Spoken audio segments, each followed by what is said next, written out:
চাচাকে অল্প একটু সময় দেখা যাবে লাস্টের দিকে, কিন্তু অনেক কষ্ট চাচার। সেই জন্য চাচার গল্পগুলো শুনুন, অনেক কষ্টের গল্প, সে শেষে কেঁদে ফেলে। আসসালামু আলাইকুম। ওয়ালাইকুম আসসালাম। আপনি ভালো আছেন বাবু? হ্যাঁ কাকা, কেমন আছেন? এই যে আল্লাহ যে হালে রেখে সে হালে ভালোই আছি মধু। কি করছেন? এই যে মধু, আমি এই যে সবার কাছে এই যে এইটার জন্যই মধুরে আমি আর চলাফেরা কোনো মুখে আমার পথ নেই কিনা রাতে। এই আপনার বাসা কোন জায়গা? আমার বাসা পাইনি কান্দর কেষ্টপুর মধু।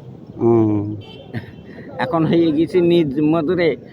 এখন একজন দু কথাও যদি কয় মধুরে, তাও আমি আর কার মুখ আর তাকাতে পারিনি। কেননা যে আমি যে মানুষ শোনারে, আমি ভাগ্যে আবার আর কওয়ার কিছুই নেই। এই আমার সঙ্গের সাথে আল্লাহ যে 2 দিন রাখে। আচ্ছা আচ্ছা, বুঝেছেন? আল্লাহ ভরসা, আল্লাহ ছাড়া আর কেউ নেই আমার। আমার মধুর দুনিয়ায় মধুরে মা ওরা অদম এতিম অসহায় আছে শোনারে।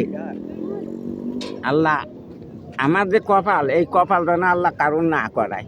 কেননা মধু 7 দিন কথা থিয়ে মা বাপ মরিয়েছে, পরের কাছে জীবন দিলাম, পরের কাছে থেকে গেলাম মধু। আমার 4টে মেয়ে। আচ্ছা, তে শোনা, বাপের ছেলে না রাজা ছিলে, 90 বিঘে মাটা, 50 বিঘে এউরিয়ার, সেই বংশ ছেলে আমি। তে শোনা, যখন আমার বাপ মা যখন মাটি দিতে গাইয়েছে, বাপ চাচাকে আত্মীয় স্বজন ভালোবাসা, তারাই দলিলপত্র নিয়ে তাদের নামে তারা সেই আমালায় ছেড়ে নিয়েছে।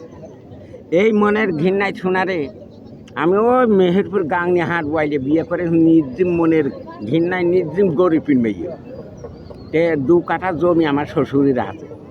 তোমার শ্বশুর মারা গেলি, তার ছেলেরা ভাগ করে বেঁচে ফেলতে গেল। না কথা শোন, খুব কষ্টর কথা। আমি একটা গরু বাছুর পুষিলাম 1500 টাকা দিয়ে কিনে। সেই বাছুরটা 3 বছর পুষে 4 বছরের মাথায় তার পেটে বাছুর হইল। আচ্ছা, তো আমি শোনা 1 সান্দায় 10 কেজি দুধ দুইছে। আমার শ্বশুরের মারা গেলি, তো আমার আর কোনো পথ নেই। সেই গরুটা বেঁচে ফেললাম, ফেলে ওই শ্বশুরের সেই জায়গাটুকু নিয়ে তুলাম, নিয়ে ওই সেই জায়গায় বাসা বাড়ি ঘুরে ধীরে যাই হোক আল্লাহ রাইখে ছেলে ফেলে নিয়ে আমি সেই জায়গায় আছি, ওই হাট বয়লে আমতল মানিকদের গ্রাম। আর এই নিজের বাপের দেশে কেষ্টপুর, পাইনি কান্দর কেষ্টপুর। শোনা গ্রাম, এই দেশের বাড়িতে ওই ওরাই চাচাইতে ওরাই 3 ভাই বোনে আছে, আর এই বাপের গন্ধয় আমি একলাই আছি মধু। এই দরদের জিনিস মধুরে কথা করতে গেলে আর দাম থাকে না। তা আল্লাহ মনে পাঠান দিয়েছে, দুনিয়ায় আছে।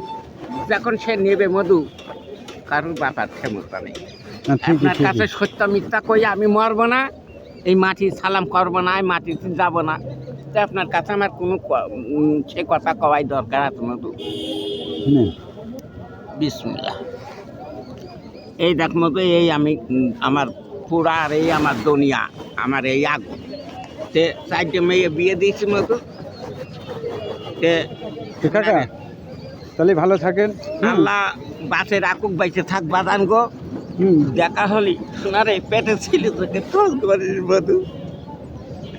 আমি এই প্রতি শুক্রবারে সোমবারে এখানে আসি মধু, ইনশাল্লাহ। আমি বাসে রাখুক, বাইসে থাক শোনারে পেটের ছেলে থেকে আবার খোঁজ করিস। আমি বেঁচে থাকলেই আপনার সাথে দেখা হবে। কবে? শুক্রবার দিন। আমি এই আজ শুক্রবার আসলাম, আবার সোমবারে আসবো মধু। ওই আচ্ছা ঠিক আছে, সোমবারে আসি। ভালো থাকেন। হ্যাঁ, আল্লাহ বাসে রাখুক, বাইসে থাকুক শোনারে। আচ্ছা, দেখা হবে মধু। ও দানের ছেলে আমি, বাপের ছেলে দান আমার ছেলে আমি রে। ও বাপ জননী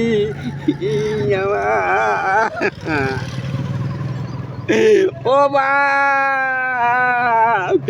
দরদের জিনিস কনে হারে যাই আমি কাঙালি হয়েছি রে বাপ গো। আচ্ছা কাকা, থাকেন। আচ্ছা থাকেন। ও বাপ, এই যে